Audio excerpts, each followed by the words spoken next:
আসসালামু আলাইকুম এভরিওয়ান। না বলা কথা গল্পে 7 নম্বর পার্ট। তো চলো বেশি কথা না কইয়া গল্প শুরু করা যাক। আমি সাইদকে বললাম, খুব পেকে গিয়েছিস তাই না? এমন মারবো এই কথা যেন আর না শুনি, কেমন? সাইদ বললাম আমি বললাম, আচ্ছা দেখ তোর আবির ভাইয়া কোথায়। তারপর তাকে খুঁজতে লাগলাম। একটু পর দেখি আবির মেয়েটাকে লুকিয়ে লুকিয়ে দেখতেছে। আমি তার কাছে গিয়ে বললাম, কিরে মজনু, এখানে কি করিস? আবির বলল, দেখিস না তোর ভাবিকে দেখি। আমি বললাম, শালা তখন কত কইলি বাঘের মতো করে তোর ভাবিকে পটাতে যাচ্ছি, আর এখন দেখি বিড়ালের মতো চুরি করে দেখতেছিস, লজ্জা করে না শালা? আবির বলল, কি করব বল, তার সামনে যেতে ভয় লাগছে, যদি উল্টোপাল্টা কিছু করে তাহলে? আমি বললাম, শালা এইরকম ভয় পেলে আর মেয়ে পটানো লাগবে না, সারা জীবন সিঙ্গেল থাক, আর অন্য কেউ এসে তাকে নিয়ে যাক। আবির বলল, না রে মামা, আমার এটারে অনেক ভালো লাগছে, যে করে হোক কথা বলিয়ে দে মামা। আমি বললাম, তাহলে আমার সাথে চল। আমি মেয়েটার কাছে গিয়ে বললাম, আসসালামু আলাইকুম ভাবি, টুকু আপু কেমন আছেন? মেয়েটি বলল, ওয়ালাইকুম আসসালাম, ভালো, আপনি কেমন আছেন? আমি বললাম, জি আলহামদুলিল্লাহ ভালো। আচ্ছা আপনার সাথে কিছু কথা বলতে পারি আপু, কোনো সমস্যা হবে না তো? মেয়েটি বলল, আরে কি যে বলেন, সমস্যা কেন হবে, বলতে পারেন, সমস্যা নেই। আমি মেয়েটির সাথে কথা বলতেছি আর দূর থেকে তানা এটা দেখতেছে আর বলতেছে, শালা লুচ্চা আমাকে ধোকা দিয়ে আবার আমাকে ভুলে গেল, এখন অন্য মেয়ের সাথে প্রেম করে, আর আমি এইদিকে তাকে এখনো বলতে পারিনি। যখনই আমাদের দিকে আসবে তখনই তাকে কানিজের আম্মু ডেকে নিয়ে গেল। এই দিকে আমি মেয়েটিকে বললাম, কথা পরে হবে, আগে আপনার নামটা তো জানা হলো না, আপনার নামটা কি বলেন?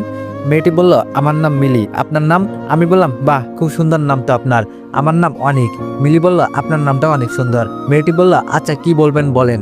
আমি বললাম, আসলে আমি বলবো না, আমার বন্ধু বলবে। মিলি বলল, তা আপনার বন্ধু কোথায়? আমি বললাম, সে আছে, আপনি যদি অনুমতি দেন তাহলে তাকে পাঠিয়ে দিব। মিলি বলল, দেন। আমি আবিরের কাছে গিয়ে বললাম, যা তোর সাথে কথা বলবে, দেখ তোর জন্য মেয়েটার সাথে কথা বলতে হলো, যদি বলতে না পারিস তবে হারামি।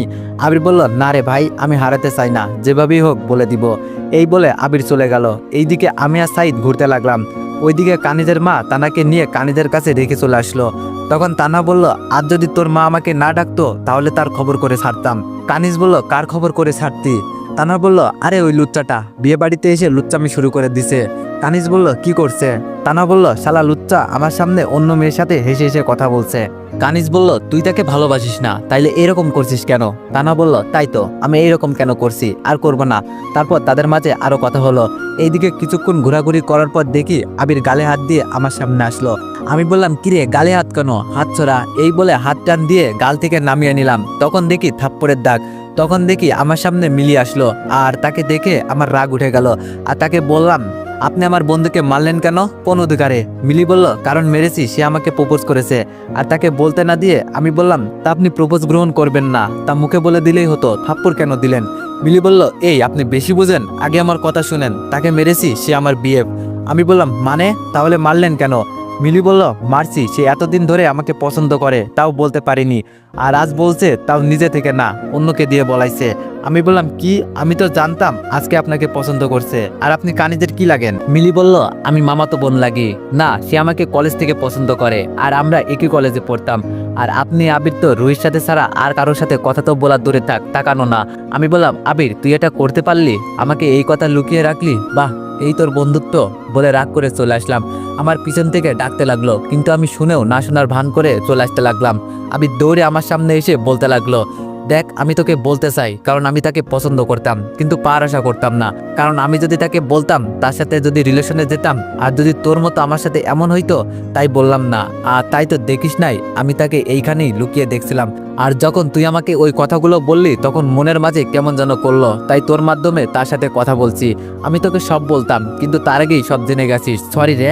আমি বললাম, ধুর, বন্ধুত্বের মাঝে নো সরি নো থ্যাঙ্ক, আর এটা তখন বললে ভালো হতো। আচ্ছা চল, এখন কাজে এসেছে, বিয়ে পড়াবে। এইভাবে বিয়ের সব নিয়ম কানুন মেনে বিয়েটা হলো। ভাই রে, বউকে আনার সময় এমন কান্না করলো, ভাই আমি তো দেখে পুরোই কেঁদে দিয়েছি।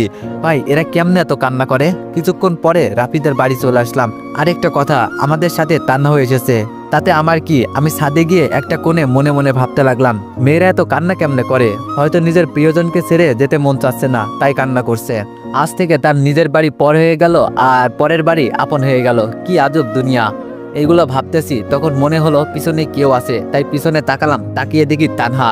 তাই আমি আর তার দিকে না তাকিয়ে নিচে চলে আসতে যাব, তখন তানহা বলল, কিরে লোচ্চা, আমারে ভুলে গেলি? এমন ভাব দেখাচ্ছি যেন তুই আমাকে চিনিস না। তখন আমি বললাম, হয়তো চিনি না, আর চিনতেও চাই না, দরকার নাই চিনার, যে ভুলটা চিনতে পারে না তাকে চিনি কি করব। এই বলে নিচে চলে আসলাম। তানহা বলল, শালা লুচ্চা নিজে দোষ করবে আবার আমাকে কথা শোনায়, কিন্তু ও কিসের ভুলের কথা বলল। তানহা সেখানে আরো কিছুক্ষণ থাকলো। আমি নিচে এসে রাফির থেকে বিদায় নিয়ে সাইদকে নিয়ে বাসায় চলে আসলাম। এসে ফ্রেশ হয়ে খাবার খেয়ে ঘুমিয়ে গেলাম, কারণ সকালে খালুকে আনতে যেতে হবে। তো এভরিওয়ান, এই গল্পের নেক্সট পার্ট চাইলে 1000+ কমেন্ট করে দাও। সকালবেলায় নামাজ পড়ে কিছুক্ষণ ঘোরাঘুরি করে ফ্রেশ হয়ে নাস্তা করে হাসপাতালে গেলাম। গিয়ে খালুকে বললাম, খালু কেমন আছো এখন? খালু বলল, ভালো বাবা। আমি বললাম, তা আজ তোমাকে রিলিজ দিবে, তুমি খুশি না? খালু বলল, না রে বাবা, এখন কোথায় যাব? এই কয়দিন তো এখানে ছিলাম, এখন কোথায় যাব? আমি বললাম, কেন বাসায় যাবা? এইবার খালা এসে বলল, বাসায় কেমনে যাব, বাসা তো নাই আমাদের। আমি বললাম, কেন তোমাদের বাসা নাই, কিন্তু আমার বাসা তো আছে, সেখানে যাবা। খালা বলল, কিন্তু তোর সমস্যা হবে না? আমি বললাম, নিজের মা বাবাকে রাখতে কিসের সমস্যা? খালা আমাকে জড়িয়ে ধরে বলল, তোকে আমরা কত কষ্ট দিয়েছি, সি, আর তুই আমাদের বিপদে পাশে দাঁড়িয়ে, সি। আমি বললাম, দেখো আমি সব ভুলে গিয়েছি, এখন চলো আমার বাসায়। আমি কিছুক্ষণ ডাক্তারের সাথে কথা বলে খালু খালা সবাইকে নিয়ে আমাদের বাড়িতে আসলাম। তখন সাইদ এসে বলল, ভাইয়া এরা কারা? আর এটা তো সেই দিনের আপুটা। আমি বলতে যাব তার আগেই খালু বলল, আজ থেকে তোমার আব্বা আম্মু আমরা, আর এটা হলো তোমার আপু। কেমন? এটা বলতে দেরি সাইদ খুশিতে আমাকে বলল, ভাইয়া তুমি আমাকে আর কত কি দিবা এই এতিমকে? আমি বললাম, ওই একটা দিমু, এখন থেকে তুই এতিম না, এখন থেকে তোর আব্বা আম্মা আছে, বুঝলি? তখন উপর থেকে আঙ্কেল নামলো। তখন খালা বলল, আপনি এখানে? তখন আমি বললাম, আমি সব বলছি, তারপর সব বললাম। আর কাল সবাইকে বাড়িতে আনবো, এটা আঙ্কেলকে বলেছি। আরও কথা বলে খালা খালু ঋতু তাদেরকে রুম দেখিয়ে আমি নিজের রুমে চলে আসলাম। এইভাবে আজকের দিনটা কেটে গেল। রাতে তাড়াতাড়ি ঘুমাতে গেলাম, কারণ কাল থেকে কলেজে যাব। সকালে নামাজ পড়ে আবার ঘুম দিলাম। সাইদ বলল, এই ভাইয়া উঠ, আজ না তোর কলেজের প্রথম দিন? আমি বললাম, ও উঠবার একটু ঘুমাই। সাইদ বলল, সকাল 8:30 বাজে, আর তুই এখনো ঘুমাবি? ঘুমাও, আজ কলেজে যাওয়া লাগবে না। তার মুখে এমন কথা শুনে আমি তাড়াতাড়ি উঠে গেলাম। কি এত বেলা হয়ে গেল, আর তুই আমাকে এখন ডাকছিস? সাইদ বলল, তোমাকে এখন না, আরো অনেক আগে থেকেই ডাকি, তুমি শুনতেছো না? আর বলো আর একটু ঘুমাই, এটা বলতেছো? আমি বললাম, আচ্ছা তুই তাড়াতাড়ি রেডি হ, আমিও হচ্ছি। এই বলে ফ্রেশ হতে গেলাম। ফ্রেশ হয়ে নিচে গেলাম, দেখি সবাই আমার জন্য বসে আছে। তাই আর দেরি না করে খেতে লাগলাম। খাওয়া শেষ করে সাইদকে নিয়ে কলেজের উদ্দেশ্যে রওনা দিলাম। একটা কথা বলি আপনাদের, আপনারা হয়তো ভাবছেন ইন্টার পরীক্ষা দিলাম, আবার কেমনে কলেজে পড়বো। আসলে আমরা যেই কলেজে পড়তেছি সেখানে অনার্স করা যায়, তাই কলেজ বলতেছি। আর বাংলাদেশে এমন অনেক কলেজেই আছে। সাইদকে তার স্কুলে আর আমি আমার কলেজে গেলাম। আমি একটা জায়গায় গিয়ে বসলাম। কিছুক্ষণ পর আবির আসলো। আমি আর আবির কথা বলতেছি। আমি বললাম, কিরে মামা কি খবর? আবির বলল, আলহামদুলিল্লাহ, তোর? আমি বললাম, আলহামদুলিল্লাহ। তোর পিরিত কেমন চলতেছে? আবির বলল, ভালোই। তো তুই একটা প্রেম করে নে।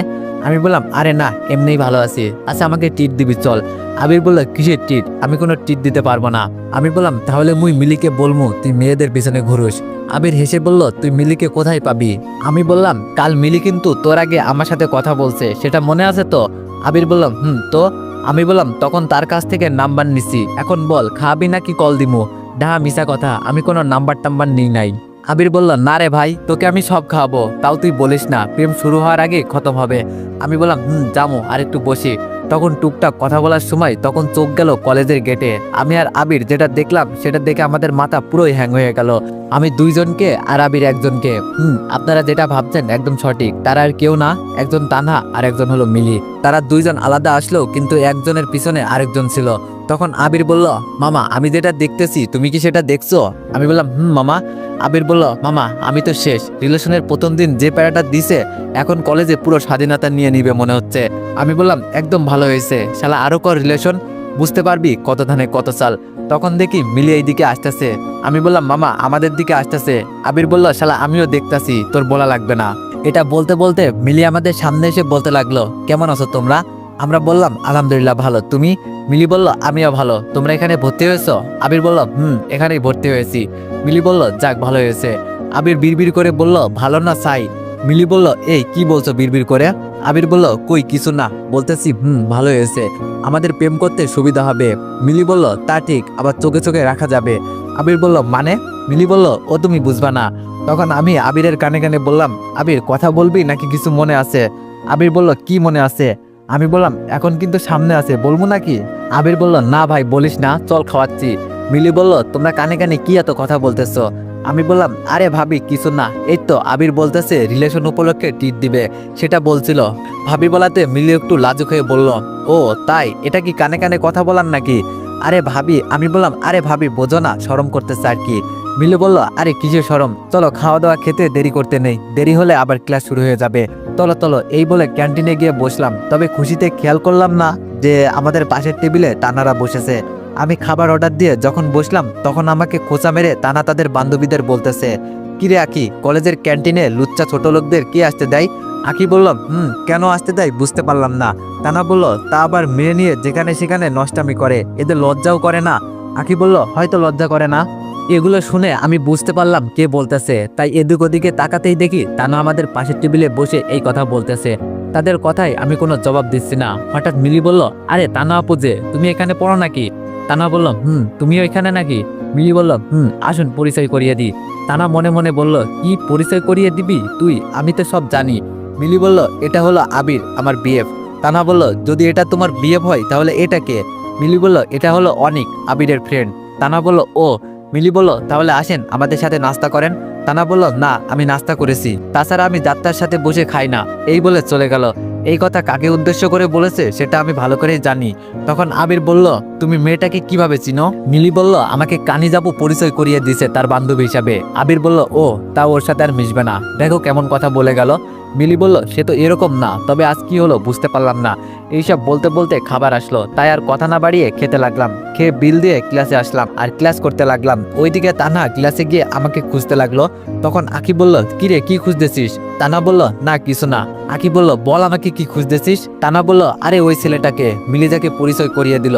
আকি বলল, কোন ছেলে? সেখানে তো দুইটা ছিল, তাছাড়া তারা তো আমাদের জুনিয়র। তানা বলল, কি জুনিয়র? কি করে সম্ভব? হয়তো মেয়েদের পিছনে ঘুরে আর লুচ্চামি করতে করতে ফেল মারছে। আকি বলল, তুই কি বলতেছিস? কিছুই বুঝতে পারছি না। তখন ক্যান্টিনেও বললি, তুই যেমন যেমন বলবি আমিও যেন তাল মিলাই। এইসব কি? আমি তো কিছুই বুঝছি না। তানা বলল, তোর বুঝতে হবে না, এখন ক্লাস কর, স্যার আসছে। এই বলে ক্লাস করতে লাগলো, কিন্তু তানার মাথায় কিছুই কাজ করছে না। কি করে সম্ভব? আবার বলল, সম্ভব হতে পারে, এইসব লুচ্চা ক্যারেক্টারলেস ছেলেদের জন্য সব সম্ভব। আমি একে একে সব ক্লাস শেষ করে আবির আর মিলিকে বিদায় দিলাম। আপনাদের একটা কথা বলি, মিলি আমার সাথে বন্ধুত্ব করেছে। যখন কলেজের গেট দিয়ে বাইর হমু তখন শুধু তানার শরীরের সাথে আমার একটু লেগেছে। জানেনই তো ছুটির গেটে একটু ভিড় থাকে। সে আর দেরি না করে আমার গালে ঠাস করে থাপ্পড় দিয়ে বলতে লাগলো, ছোট লোক, মেয়ে দেখলে শুধু গায়ে পড়তে মন চায় তাই না?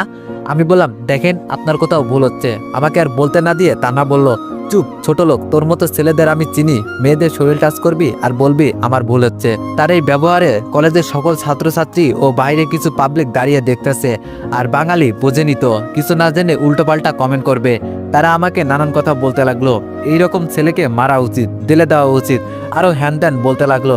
এইদিকে আবির চলে গিয়েছিল, না হলে তানার খবর ছিল। আমি বললাম, দেখেন আপনাকে আমি ইচ্ছা করে টাচ করিনি, অনেক ভিড় তাই অ্যাক্সিডেন্টলি লেগেছে, এখানে আমার কোনো দোষ নেই, বুঝতে পারলেন? এইটা বলার সাথে সাথে আমাকে থাপ্পড় দিয়ে বলতে লাগলো, অ্যাক্সিডেন্টলি? শালা ক্যারেক্টারলেস, তোকে আমি ভালো করেই চিনি, ভালো করেই তোকে বুঝি, তোর মন মানসিকতা কতটা নিচ এবং তুই কত বড় লুচ্চা। এই তোর কয়টা লাগে? যেখানেই যাস সেখানে এইরকম লুচ্চামি করে বেড়াস। এইবার তানার বান্ধবী তানাকে আস্তে করে বলল, ছাড় না তানহা, এটা একটা অ্যাক্সিডেন্ট, তুই বেশি করে ফেলেছিস, ওর কোনো দোষ নেই, শুধু শুধু সিনক্রেট করতেছিস। তানা বলল, কিসের সিনক্রেট? তুই একে চিনিস? এক নম্বরের লুচ্চা, মেয়েবাজি করে 1 বছর ফেল করেছে। ভাবতেই লজ্জা লাগে নিজের প্রতি। আমি নাকি একে ভালোবাসতাম। এটা শুনে এইবার আমার রাগ উঠে গেল, তাই তানাকে 3টা থাপ্পড় মারলাম। দেখলাম তার গাল দিয়ে একটু কেটে গেছে। আমি বললাম, এই মেয়ে, তোকে কিছু বলছি না বলে এত অপবাদ দিবি? একটা ছেলের কতটা ধৈর্য থাকলে তোর এমন জঘন্য অপমান সহ্য করে? যেখানে সেখানে অপমান, ব্যাস, আর না, অনেক সহ্য করছি, আর না। তুই বলছিলে না আমাকে তুই ভালো করে চিনিস? তুই যদি আমাকে ভালো করে চিনতি তাহলে আমাকে অপমান করতি না। তুই যদি আমাকে ভালো করে বুঝতে পারতি তাহলে তোর পিছনে কুকুরের মতো পড়েছিলাম। তোকে একবার বোঝাতে চেয়েছিলাম যে এটা আমি ছিলাম না, এটা ফেক, এটা আমি না, আমি তোকে ঠকাইনি, কিন্তু তুই বুঝলি না, আমাকে দূর দূর করে তাড়িয়ে দিলি। কত কান্না করেছিলাম, তোর পায়ে পর্যন্ত পড়েছি, কিন্তু তুই বুঝলি না আমায়। আর অপমান করলি তাও ঠিক আছে, কিন্তু তুই আমার মরা বাবা মাকেও ছাড়লি না। এইগুলো বলছিলাম আর কান্না করছিলাম। আরে আমি তো বলি, তুই আমাকে কখনো ভালোই বাসিসনি। যদি বাসতি, কেউ একজন এসে যদি ফেক ভিডিও দেখায় তাহলে তাকে বিশ্বাস করতি না। একজন ভালো বুঝার মানুষ বুঝতে পারে কোনটা আসল কোনটা নকল। তানা বলল, দেখ আমাকে এত। আবার কিছু বলতে না দিয়ে আমি বললাম, চুপ, একদম চুপ, আমি কিছু শুনতে চাই না। আজ আমি বলবো আর তুই শুনবি। তোর অনেক কথা, অনেক অপমান সহ্য করেছি। তুই বলছিলি না মেয়ের পিছনে ঘুরে একবার ফেল করে 1 বছর পিছিয়ে গেলাম। আমি মেয়ের পিছনেই ঘুরে 1 বছর পিছিয়ে গেছি। আর সেই মেয়ে কেউ না, তুই। তোর পিছনে ঘুরে আমার 1 বছর বরবাদ। কেন জানিস? আরে আমি কাকে কি বলছি, সে তো আবার কিছু বুঝবে না, তার আবার প্রমাণ লাগবে। থাক, তোকে আর কিছু বলবো না, তুই কিছু বুঝতে পারবি না, তুই বোঝার মানুষ না। মাথা নিচু করে আমার কথা শুনতেছিল তানহা। এইবার আপনাদের বলি, ছাত্রছাত্রী ও পাবলিকদের উদ্দেশ্য করে বললাম, কোনো কিছু না বুঝে আজে বাজে কমেন্ট করবেন না। আপনারা যথেষ্ট শিক্ষিত, খালি পাবলিক প্লেসে একটা ছেলেকে একটা মেয়ে থাপ্পড় দিলেই ছেলেটার দোষ থাকবে এমন চিন্তা ভাবনা পাল্টান। আপনাদের জন্য দেশের এই অবস্থা, যেখানে প্রতিবাদ করার কথা সেখানে করেন না। আরে সবাই সুবিধাবাদী, আর যদি 3-4 জন ছেলে পাবলিক প্লেসে একটা মেয়েকে ইপটিজিং করতো তাহলে আপনারা প্রতিবাদ করতেন না, ভাবতেন তারা অনেক বড় ঘরের ছেলে, যা মন চায় তাই করুক, শুধু শুধু ঝামেলায় পড়তে যাব কেন। আমি কই কোথায় থাকে তখন আপনাদের প্রতিবাদ? এইসব ঠিক জায়গায় করেন, ভুল জায়গায় না। দেখলাম আমার কথাই সবাই মাথা নিচু করে ফেললো। এইসব বলে আমি সেইখান থেকে বাসায় চলে আসলাম। বাসায় যাওয়ার পর আরেক কথা শুনে কিছুটা মুচকি হাসি দিলাম, কারণ একজনকে ফোন দিয়ে বললাম, তুই শোনো, এই মালটাকে ধরে এনে বেঁধে রাখবা তাড়াতাড়ি। তুই বলল, ভাই হয়ে যাবে। আরেকটা কথা ভাই, ওই আপনি যার খোঁজ রাখতে বলেছিলেন সে এসেছে। আমি বললাম আর সে কি করে না করে সব খবর রাখবা, আর এখন রাখো। এই বলে ফোনটা কেটে দিলাম। এখন মুচকে এসে বললাম, এখন আমার খেলা দেখবি তোরা, এখন সময় ব্যাটিং করার আমার। এইদিকে তানহাকে আঁকি বলল, কিরে ছেলেটা কি বলে গেল, আমার তো কিছুই মাথায় ঢোকে না, এমন ভাবে বলে গেল সে তোকে যেন আগে থেকেই চিনে। তানহা এখন চুপ করে মাথা নিচু করে দাঁড়িয়ে আছে।